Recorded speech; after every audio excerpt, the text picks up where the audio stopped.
geeska Afrika waxaa ka dhacay 3 inqilaab mid kaliya baa guuleystay inqilaabkaasna waxaa mid xoog military ku shaqeeyay military hoggaankiisu wuxuu ahaa nin la yiraahdo Maxamed Siyaad Barre wuxuu dhashay beri aanu jirin shahaadada dhalashada sida darteed lama hubo waqtiga iyo meesha uu ku dhashay waxa laakiin la isku raacay inuu ku dhashay laaskii sanadkii 1929 laakiin siduu u galo militariga recordka wuxuu ku qortay inuu ku dhashay Garbahari oo ah caasimadda deegaanka Gedo sababtuna ay tahay Ingiriiska iyo Talyaanigu way diidi jireen dadka aan ku dhalan Soomaaliya ama Somaliland inay ku biiraan militariga Siyaad Barre awgii waxa la oran jiray Cabdulla Yuusuf oo keligii baa la dhalay wuxuuna ku dhintay awgii dagaal qabiil 4 ciyaal ayuu ka tagay 2 hablood iyo 2 inan Barre labadiisa adeer waxay ka mid ahaayeen daraawiishta waxayna ku dhinteen dagaaladii Ingiriiska la dagaalami jiray waxay taariikhyahanadu dhahaa markuu Maxamed ahaa 10 jir wuxuu arkay dilka aabihii sida darteed naxdinta iyo agoonnimada kala kulantay dhimashada aabihii ayaa ka dhigtay Siyaad qof dhagar iyo argoosi leh Maxamed dugsi hoose iyo saraba uu ka soo baxay markuu 20 jir noqday wuxuu ku biiray ciidamada booliiska ee Ingiriisku ay maamuli jireen beriga 1941 laakiin markay gaadhay 1950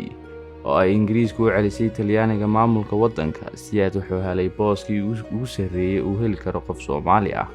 wuxuu noqday Chief Police Inspector markii sanadku 1952 ay gaadhay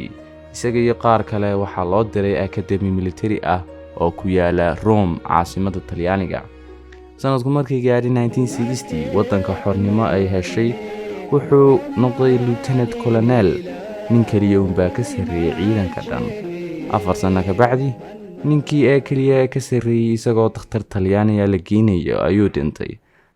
sidaa darteed Siyaad Barre wuxuu noqday taliyaha guud ee ciidanka Soomaaliyeed sanadkii 1969 ayaa dil shirqool ah loo geystay madaxweynihii dalka Cabdirashiid Cali Sharmaake taasoo buuqi afgaran waa ka dhex dhalisay madaxdii wadanka Soomaaliya iyagoo garan waayay cidda la wareegi lahayd xilka iyo maamulka wadanka Soomaaliya maalintii ku xigtay aaskii madaxweynaha Sharmaake oo ku beegnayd 21 Oktoobar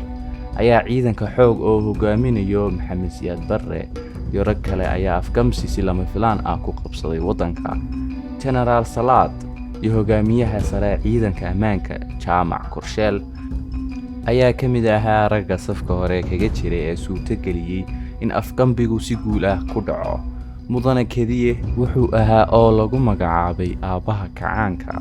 inkastoo waqti yar kadib uu Maxamed Siyaad Barre kala wareegay magacaasi oo isagu noqday aabaha kacaanka iyo hogaamiyaha ugu sarreeyay ee kacaanka ummadda Soomaaliyeed kacaanka wuxuu magaca wadanka ka dhigay Jamhuuriyadda Dimuqraadiyadda Soomaaliya waxa xarig u taxaabeen dhammaan xubnihii ka tirsanaa dawladii hore ee Cabdirashiid Cali Sharmaake ilaa markaana waxay mamnuuceen xisbiyo siyaasadeed in laga sameeyo wadanka kuwaasi oo la tartami kara xisbiga kacaanka waxa intaas dheereed oo xisbiga kacaanka si dhaqso ah u bedelay xubnihii baarlamaanka iyo maxkamadda sare ee wadanka isla markaana waxa xisbiga kacaanka ku dhawaaqay in dastuurka wadanka xaniban yahay intii uu waqti ah ee dib u habeen lagu sameynayo taasi oo waqtiga wadanka lagu maamulay dastuur ku meel gaar ah oo xisbiga kacaanku leeyihiin Barre wuxuu aaminsanaa Soomaali weyn oo u jeeda isku biirida wadamada Soomaalidu u degan yihiin oo ay ku badan yihiin wadamada kamid ah waa Djibouti, Ethiopia iyo Kenya markuu sanadku gaaray 1977 dagaalkii ogaadeen baa ka dhacay Ethiopia Soomaaliya si faahfaahsan fiidiyo kala banka ku sharaxi doona laakiin waxa dhacay Siyaad iyo ciidankiisa Soomaaliyeed waxa jabiyay Ethiopia iyo shuuciyadii Ruushka marka laga badiyay Barre maamulkiisa shaki buu galay dhaqaalihii wadanka hoos buu dhacay fikradii Soomaali weyn way ku qanci waayeen muwaadiniintu raggii soo dagaalamay baa isku soo ururay oo sameeyay jabhad la dagaalanta nidaamka Siyaad Barre oo la yiraahdo SNM 1978 Siyaad wuxuu la heshiiyay Ethiopia inay Soomaaliya eri doonto WSLF iyaguna eri doonaan SNM oo ka soo horjeeday Siyaad Barre way ogolaatay Ethiopia qasabna markaa waxa ku noqday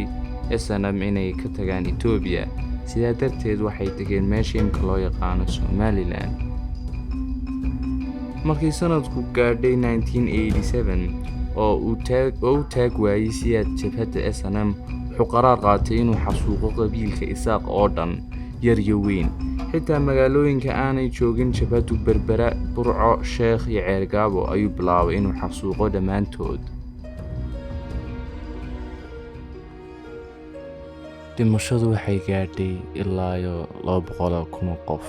muddo 2 sano ah. dadku way qaxeen, magaalooyinka waa la baabi'iyey, diyaaradaha loo diray, waa la rusheeyey, ciddii baxsan karta way baxsatay, ciddii kalena waa la dilay.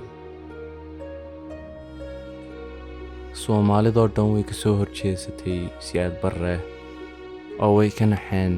xasuuqa lagu sameeyey qabiilka Isaaqa. jabhado miidhan baa soo furfurmay oo bilaabay inay ka soo horjeesadaan Siyaad Barre. ciidankiisuu jabay, isaguna uu baxsaday. sanadku markii gaadhay 1955 wadna xanuun buu ku dhintay waddanka Nairobi.